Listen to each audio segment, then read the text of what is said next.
Garden of Eden, ang pinakamagandang lugar na nilikha ng ating Panginoong Diyos sa ating planeta. Papaano nga ba nawalan ng access ang tao, mga sangkay, sa pinakamagandang lugar o hardin sa balat ng kalupaan? Makikita pa ba natin ang paraisong ito? Hello, what's up mga sangkay? This is me. I'm back for another vlog today na kapupulutan po ng kaalaman at aral. Huwag niyo pong kalimutan na isubscribe yung ating YouTube channel, i-click ang bell at i-click niyo po yung all. At sa mga nanonood po sa Facebook, i-follow niyo po yung ating Facebook page. Today mga sangkay, pag-uusapan po natin ang kasaysayan ng pinakamagandang paraiso na nilikha ng ating Panginoong Diyos sa balat ng lupa, ang Garden of Eden. Ano ang mga misteryosong bagay na naroon sa halaman ng ito na kung saan sinasabi sa Biblia na perpektong lugar na nilikha ng ating Panginoon?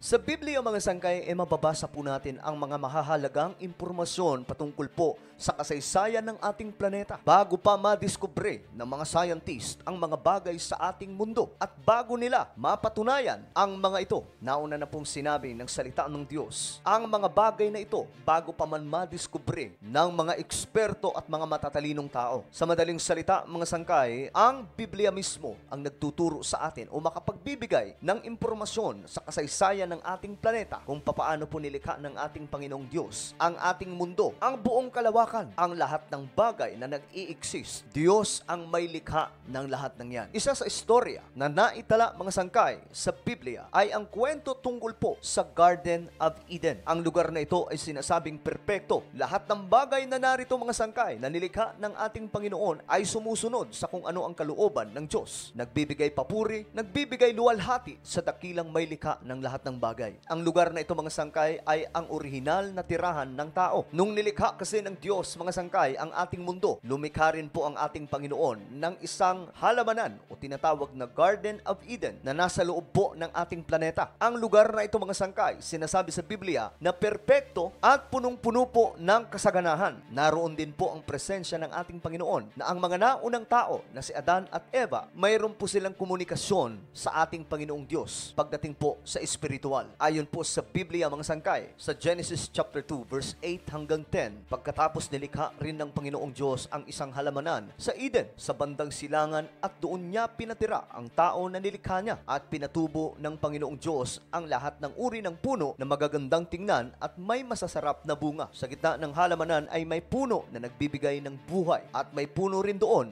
na nagbibigay ng kaalaman kung ano ang mabuti at masama. Sa Eden ay may ilog na dumadaloy na siyang nagbibigay ng tubig sa halamanan. Nagsanga-sanga ito sa 4 na ilog. Hanggang ngayon mga sangkay, ang mga Bible scholars, maging ang mga scientist ay nananaliksik kung nasaan nga ba ang lokasyon nitong Garden of Eden. Pero klaro po ang sinasabi ng Biblia na matapos po magkasala si Adan at Eva mga sangkay, ang lugar na ito ay sinarado at pinabantayan ng mga anghel, kung saan makikita raw po sa lugar na ito ang espadang naglalagablab na umiikot-ikot upang hindi na po mapasok ni Satanas, sapagkat kahit po ang Garden of Eden noon ay perpekto, napasok pa rin po ito ni Satan, Lucifer, kung kaya't nagkaroon ng pagkakasala ang sangkatauhan, na hanggang ngayon ang curse o sumpa sa tao namana po natin kay Adan at Eva. The Garden of Eden was a place of innocence. Wala pong kasalanan doon mga sangkay, walang anxiety, walang kapaguran, walang kahit na anong karamdaman, wala pong kamatayan. Perpekto ang lugar na kung saan naglagay ang ating Panginoong Diyos ng mga bagay na ayon sa Biblia, kaaya-aya at kahangahangang tingnan sa lugar na ito mga sangkay. Perpekto kung kaya't maging si Adan at Eva, sinasabi ng Biblia, hindi na po nila kinailangan ang suot na damit, sapagkat sa panahong ito mga sangkay, hindi pa po bukas ang makalamang pagnanasa ng tao, sapagkat ang lugar na ito ay wala pa pong kasalanan. Ayon po sa Genesis chapter 2 verse 25, and the man and his wife were both naked and were not ashamed. Patunay mga sangkay na ang security, assurance at pagiging perfect ng lugar na ito mga sangkay nananalaytay sa Garden of Eden. Walang kasalanan ang tao, hindi alam ng tao kung ano ang kasalanan. Perpekto ang lahat ng bagay. Ang Garden of Eden mga sangkay ay lugar ng buhay. Sa gitna po ng hardin na ito, mayroon pong tinatawag na the Tree of Life na ayon po sa Biblia, may access access dito si Adan at Eva, mga sangkay. Ayon po sa Genesis chapter 2 verse 9, pinatubo niya roon ang lahat ng uri ng punong kahoy na magagandang pagmasdan at masasarap ang bunga. Sa gitna ng halamanan ay naroon ang punong kahoy na nagbibigay buhay. Si Adan at Eva, mga sangkay, ay mayroong free access sa dalawang punong kahoy na naroon. Ito po ay ang Tree of Life at ang Tree of the Knowledge of Good and Evil. Bagamat ang hardin na ito, mga sangkay, o ang halamanan na ito, ang paraisong Eden, ay perpektong lugar, mga sangkay, na nilikha ng Diyos sa lupa. Ito rin naman ang lugar, mga sangkay, ng pagsusubok ng Diyos sa tao. Ayon sa salita ng Diyos, ibinilin ng ating Panginoon kay Adan na huwag susubukang kainin ang punong kahoy na nagbibigay kaalaman tungkol sa mabuti at masama. Sinabi po ito sa Genesis chapter 2 verse 17, maliban sa bunga ng punong kahoy na nagbibigay ng kaalaman tungkol sa mabuti at masama, huwag na huwag mong kakainin ang bungang iyon, sapagkat sa araw na kainin mo iyon ay mamamatay ka. May free access si Adan at Eva, mga sangkay, sa dalawang mahahalagang punong kahoy na nasa gitna ng Garden of Eden. Ginawa ito ng Diyos, mga sangkay, upang ang taong kanyang nilikha ay hindi maging parang robot na dinidiktahan lamang ng Diyos. Mayroon po siyang free will na gumawa ng mabuti para sa kaluwalhatian ng ating Panginoon, at pinaalala din po ng Diyos ang kahalagahan ng hindi pagsuway sa kanyang utos, kung kaya't naroon ang tinatawag na the Tree of Knowledge of Good and Evil, na ipinagbabawal ng ating Panginoong Diyos na kainin ang bunga ng punong kahoy na ito, dahil ayon sa Biblia, kapag kinain ito ng tao, mamamatay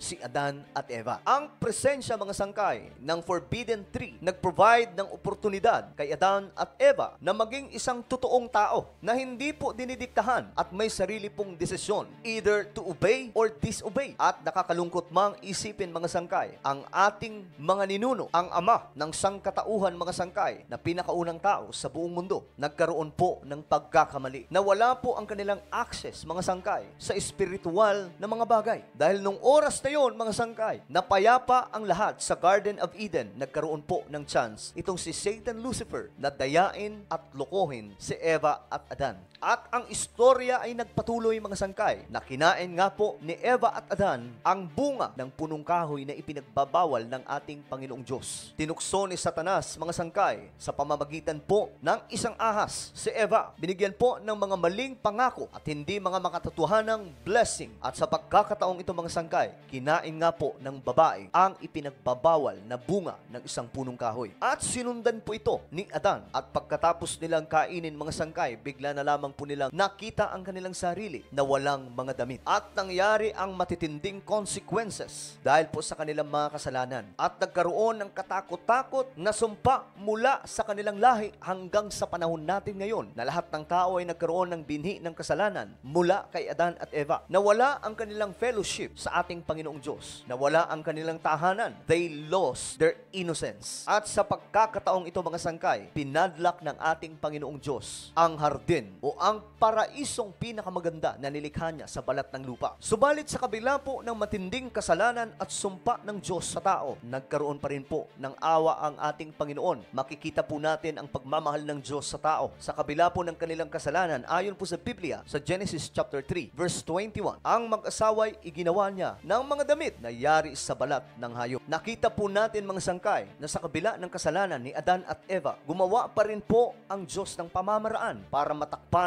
ang kahihiyan o kahubaran ni Adan at Eva. At ang sumunod na eksena, mga sangkay, nagkaroon ng sumpa ang tao, kung kaya't nagkakaroon na po ngayon ng iba't ibang klaseng karamdaman ng tao, nagkaroon na rin po ng kamatayan ng tao, hindi na po perpekto ang tao, nawala ang access ng tao sa presensya ng Diyos. At ayon po sa Biblia, mga sangkay, pagkatapos sinabi ng Panginoon, katulad na natin ngayon ang tao, sapagkat alam na niya ang mabuti at masama. Baka pumitas siya at kumain ng bungang kahoy na nagbibigay buhay at hindi na siya mamatay. Kaya pinalayas niya sa halamanan ng Eden ang tao upang magbungkal ng lupang kanyang pinagmulan. Yon ang dahilan, mga sangkay, kung bakit ang Garden of Eden ay sinara ng ating Panginoong Diyos. At hanggang ngayon, nawalan po ng access ang tao. Subalit, mga sangkay, mayroon pong chance na mabalik muli at magkaroon ng buhay ang ating espiritual. Yan po ay sa pamamagitan ng pagkakaroon ng relasyon sa ating Panginoong Hesus. Kapag ginawa ito ng tao na sumunod sa kanyang kalooban, muli nagkakaroon ng access ang tao sa Diyos. Nangyari ito, mga sangkay, dahil po sa paghuhugas ng kasalanan ng Diyos sa sa tao. Nagkatawang tao ang ating Panginoon at ipinako sa krus. At ang dugo ng ating Panginoong Hesus ang naging kabayaran sa kasalanan na namana po natin kay Adan at Eva. At ang tanging gagawin na lamang po natin ngayon, mga sangkay, ay magbalik loob sa ating Panginoong Hesus. Ayon sa salita ng Diyos, ang Garden of Eden ay binabantayan po ng mga anghel ng Diyos. Ang mga anghel na kirubin na may mga espada, mga sangkay na nakapaligid, na nagniningas at umiikot upang hindi na po ito mapuntahan pa ni Satanas at ng tao. Ayon po sa Biblia, sa Genesis chapter 3, kaya pinalayas niya sa halamanan ng Eden ang tao upang magbungkal ng lupang kanyang pinagmulan. Pinalayas nga siya ng Diyos at sa dakong silangan ng halamanan ng Eden ay naglagay ang Diyos ng bantay na kirubin. Naglagay rin siya ng espadang nagniningas na umiikot sa lahat ng panig upang hindi malapitan ninuman ang punong kahoy ng buhay. Ano po ang inyong opinion sa ating napag-usapan ngayon? Just comment down below. Huwag niyo pong kailimutan na isubscribe yung ating YouTube channel.